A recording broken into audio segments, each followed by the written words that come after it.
Imagine getting accepted to a major university, securing this highly coveted full-ride scholarship and just packing your bags for a completely new country. Right, it's the absolute dream. Yeah, exactly. You're completely ready to dive into this cutting-edge engineering program, but then you realize your entire academic future, your visa status, and literally your legal residency all hinge on whether you can scrape together $3,000 in a bank account. Oh, and by June 29th specifically. Right, by June 29th, just to prove, basically, that you won't become some sort of legal liability to your host country. I mean, it totally strips the romance right out of studying abroad, doesn't it? It really does, yeah. It replaces that whole romanticized vision of university life with, well, a very stark bureaucratic reality. Definitely. Because the modern international education system, it operates less like a purely academic institution and much more like a highly calibrated immigration and financial risk management apparatus. Wow, yeah. Well, welcome to your custom-tailored deep dive. Yeah. Today, we are focusing our lens on a very specific, honestly, high-stakes stack of notes you've shared with us. It's a fascinating stack of documents, for sure. It really is. It's all regarding international admissions at China Jiliang University in Hangzhou City, out in Zhejiang Province. And we're looking specifically at the September 2026 intake. Which is coming up faster than people realize. Right. So, okay, let's unpack this. Our mission today is to basically break down everything in these sources. And there's a lot to get through. Oh, absolutely. Ugh. We're going to explore the bachelor programs, which are divided by teaching language. We'll detail all the expected annual tuition and living expenses, and clarify the intense grade requirements for those scholarships. Plus the application documents. Right? Yeah, exactly. We'll outline the precise blueprint of application documents you need to even be considered. And, looking through these documents, the most compelling thread isn't just the requirements themselves, but what those requirements actually reveal. What do you mean by that? Well, this is basically a blueprint of how a major university structures financial risk, right? How it attempts to integrate international talent directly into its local economy. Oh, I see. Yeah, and how grades directly impact literally every facet of a student's survival there. That is heavy. Mm-hmm. But, okay, before anyone can even figure out the financial mechanics of this university, you have to know what they actually want you to study. Right, the academics have to come first. Exactly. And the academic pathways offered for the 2026 intake are heavily divided by, the most fundamental barrier there is, which is language. The language barrier dictates everything here. It does. So looking at the list of bachelor degrees taught in either English or bilingually, it is a massive, robust catalog. But it's not just some random assortment of classes. No, not at all. It leans so heavily into, heavy industrial tech, engineering, and global commerce. It's like an academic buffet, but the menu is sorted by the linguistic safety net you need. That's a great way to put it. Because the pattern is just undeniable. I mean, you have these deep technical fields like computer science, communication engineering, mechanical design. Mechatronics is on there too. Yeah, mechatronics, automation, and electrical engineering. And then right alongside that, you have the commerce side. Like international economics and trade. Exactly. Business administration, marketing, all in English. And it goes even further into these highly specialized, honestly, industry-specific niches. Like they offer standardization engineering. Which is huge. Yeah, and quality management engineering, environmental engineering, and pharmacy. Plus, they round out the English taught list with art degrees, visual communication, environmental design, industrial design, and advertisement. It's a very specific spread. It really is. So, if you were looking at this from a macro level, why is a Chinese provincial university offering this incredibly heavy industrial and commercial catalog in English? Right, that's the big question. Because, we know English is the language of global business, but there has to be a deeper strategic reason to subsidize these specific programs for foreign students, right? Oh, there absolutely is. What's fascinating here is looking at the specialization you just mentioned, like standardization engineering and quality management. Okay, yeah. Zhejiang Province is this massive global manufacturing and export hub. Right. Huge economy there. Exactly. So by bringing international students into these specific programs and teaching them in English, the university is essentially training a global workforce in Chinese industrial standards. Wait, really? So it's like a long-term play? It's a brilliant long-term play. When these students graduate and, say, return to their home countries or move on to multinational corporations, they already speak the technical language of Chinese manufacturing. Oh, wow. That is so smart. Yeah, they understand the supply chain protocols inside and out. It is a brilliant form of economic soft power. Because you are basically exporting your industrial standards by educating the exact people who will eventually be buying, regulating, or, interacting with your exports down the line. Precisely. You're building the infrastructure with human capital. That reframes the entire catalog for me. Yeah. It's not just about offering an education, it's about building a synchronized global talent pipeline. Exactly. But then, looking at your notes, we see the other side of the academic coin here. There is exactly one bachelor's program on this list taught strictly in Chinese. Just one single outlier. Yeah, only one. And it's teaching Chinese to speakers of other languages. Right. I honestly have to push back on this structural choice a bit. I mean, why do you think a university offers such complex engineering degrees in English, but keeps the language teaching degrees strictly in Chinese? Well, it comes down to the core goal of the program. But if the goal is to export your culture and language, isn't forcing students to learn teaching pedagogy exclusively in Chinese a massive barrier to entry? Like, why not offer it bilingually to ease international students into the process? It's a fair question, but a bilingual safety net might increase enrollment while totally diluting the final product. How so? Because the medium of instruction is the message itself in this case. If you are learning the methodology of how to teach, say, the nuances of Mandarin grammar, or the deep cultural context behind specific idioms, translating that pedagogy into English creates a degree of separation. I see. It waters it down. Exactly. The university is ensuring that anyone who graduates with this specific degree has undergone total cultural and linguistic immersion. Because they aren't just teaching you how to translate vocabulary. No, they are demanding that you master the cognitive framework of the language itself so you can authentically replicate it abroad. Right. If you are going to be an ambassador of the language, you really can't rely on English as a crutch. Precisely. You have to live and breathe the language. That mechanism actually makes a lot of sense when you put it that way. Now, obviously, training to be a global supply chain manager or a cultural ambassador comes with a price tag. And a very specific one at that. Yeah, let's examine how the university prices this integration. Because the fee structure for China Jiliang University is laid out with surgical precision. It really is, though the baseline tuition figures are just where we need to start. They really only tell half the story of a student's actual financial exposure. Okay, let's lay out the exact numbers from the source material first. Sure. So tuition fees sit between 15,000 and 18,000 Chinese yuan or CNY per year. Right. For some context, if you're an international listener, that roughly translates to a little over $2,000 annually. Which is remarkably low. It is. Compared to the $40,000 to $60,000 tuition fees at a lot of Western universities, that sounds like an absolute bargain. It does, but then you hit the mandatory administrative layer. Right, the hidden stuff. Yeah. So accommodation fees range from 1,600 to 3,000 CNY per year. Okay. Medical insurance is 800 CNY per year. There is a medical checkup for 500 CNY, which is just a one-time fee, but still. And don't forget the visa. Right, the annual visa extension for 400 CNY. Yeah. So what does this all mean? Well, if we connect this to the bigger picture, when you look at the total cost impact on a new student, that administrative layer is where the real pressure points exist. But I can hear someone listening to this thinking, okay, the visa fee is 400 CNY, which is maybe like 50 or 60 bucks. Right. And the insurance is around 110 bucks. So why are these small, specific administrative fees a pressure point compared to the tuition itself?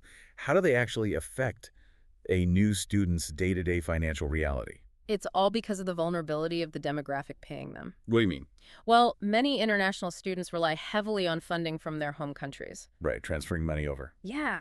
So if you are an 18-year-old student from a developing nation and your home currency experiences sudden inflation or maybe a severe drop in exchange rates against the Chinese yuan, those fixed non-negotiable compliance costs become a recurring nightmare. Because they don't change, even if your money is worth less. Exactly. Think about it. If you fall short on your tuition, a university might be understanding. They might let you set up a payment plan or defer a bit. Sure. Universities want to keep their students. But if you fail to pay your 800 CNY medical insurance or your 400 CNY visa extension, you are entirely out of compliance with national immigration law. Wow. So the consequences aren't just like a late fee from the bursar's office. No, the consequences are literally deportation. That is terrifying for an 18-year-old. It is. It forces an international student to operate as a strict financial risk manager from the very day they arrive. Because you have to lock in your housing, say at the top end of that 3,000 CNY accommodation bracket, knowing you absolutely cannot afford a single misstep with your legal paperwork fees. Exactly. You have to budget for compliance before you even budget for food. Man. Well, because that baseline financial reality can be ruinous if a currency fluctuates, the university does offer a lifeline. A very competitive lifeline. Right. But that lifeline is tied entirely to your academic performance. They have structured this very specific scholarship game that dictates exactly how much of a discount you get. And this is where we see how grades fundamentally dictate your day-to-day financial survival. Let's break down the scholarship types because there are 4 distinct tiers here. 4 tiers, yeah. Type A is free tuition fees, just zero tuition. Type B is a 50% discount on tuition fees. Still pretty good. Yeah. Type C is a 25% discount. And then there is Type D, which is entirely separate, actually. It's the Zhejiang Provincial Government Scholarship. That Type D scholarship perfectly validates our earlier discussion about economic soft power, actually. Oh, really? How so? Think about it. Why would a provincial government independently fund foreign students at a local university out of their own pocket? To boost the local economy. Exactly. Zhejiang Province is utilizing its own tax revenues to incentivize international enrollment, specifically to fuel those tech and manufacturing hubs in cities like Hangzhou. That makes total sense. Yeah, they are investing in human capital that benefits the local economy, completely separate from the university's internal operating budget. That is such a fascinating localized incentive. But let's look back at the university's internal budget, specifically the requirements to get that Type A free tuition scholarship. The holy grail of the scholarships. Right. The exact grade matrix they use is incredibly detailed because, I guess, it has to translate academic excellence across multiple global education systems. They cast a very wide, highly specific global dragnet with these requirements. Yeah, looking at the list, to secure a Type A scholarship, you need a 4.0 or above on a 5.0 scale. Or if your school uses a 4.0 scale, you need a 3.0 or above. Right. And then, if you are coming from a francophone country or a system that uses a 20-point scale, you need a 12.0 or above out of 20. And for a standard percentage-based system, you need an 80 or above out of 100. Translating those specific grade requirements shows that they are actively targeting international students from very diverse educational backgrounds. From like American AP systems to French baccalaureate models? Exactly. But the real mechanism of control here isn't how you get the scholarship in the first place. It's how you keep it. Precisely. Here's where it gets really interesting. This brings us to the most critical caveat in the entire stack of notes. The document explicitly states, and I quote, "From second year, students will get scholarship according to the rules and regulation of China Jiliang University." That is the catch. It's basically an academic subscription service with a free trial, and you have to earn your renewal every single year. You don't just win a Type A scholarship and coast for 4 years. Not at all. And this raises an important question about student psychology. That annual reassessment completely alters the psychological landscape of the whole student experience. Because you're constantly worried about losing it. Yes. Yeah. In many Western educational models, the primary stress is the admissions process itself. Once you are accepted and your financial aid is locked in, the goal shifts to, exploration and graduation. Right. You take a breath. Exactly. This model, however, turns the university experience into a continuous high-stakes performance review. So does tying a student's living situation so tightly to their ongoing GPA create a pressure cooker environment? Or is it the ultimate motivator? Like, how does that actually impact a student sitting in a classroom? Honestly, it forces hyperstrategic academic behavior. What do you mean by hyperstrategic? Well, imagine you were studying communication engineering in your second language. You know that if your overall average drops below that 80 out of 100 threshold, your tuition could instantly jump from 0 back up to 18,000 CNY for the next year. Which you might not have. Right, so you're no longer just studying to learn, you are studying to mitigate the immediate threat of financial ruin. Wow. It is an incredibly powerful motivator, yes, but it arguably stifles intellectual risk-taking. Oh, because you wouldn't take a hard class for fun. Exactly.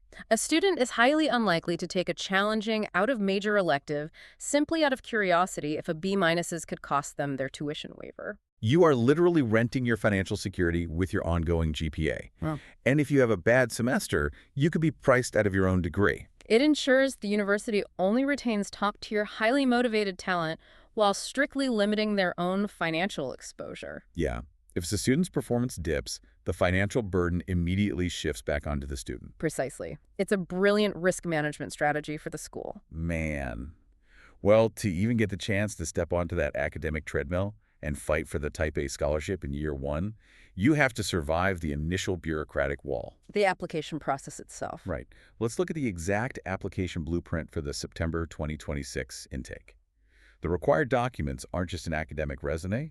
They represent a comprehensive legal, medical, and financial background check. The sheer logistics of gathering this arsenal of paperwork filters out anyone who lacks serious project management skills. No kidding. There are exactly 9 mandatory documents you must provide. 9 of them. Yeah. We have the identity baseline, so document 1 is your passport, and document 2 is a picture. Standard stuff. Right. Then the academic proof. Document 3 requires your higher secondary school, grade 12, A-level, or high school certificate and transcript. Document 5 is your English proficiency certificate. Document 8 is a study plan, and document 9 is the application form. And those are all the standard academic hurdles you'd expect anywhere. Right. Pretty normal. The real logistical friction, though, lies in the legal and financial demands. Oh, absolutely. Let's talk about that friction. Because document 4 is a health checkup. Document 6 is a non-criminal record, which is essentially a police clearance. And document 7 is a bank statement showing a balance of $3,000 USD. And the timeline for all of this is brutal. Yeah, all of this must be submitted by a hard, final deadline of June 29th, 2026.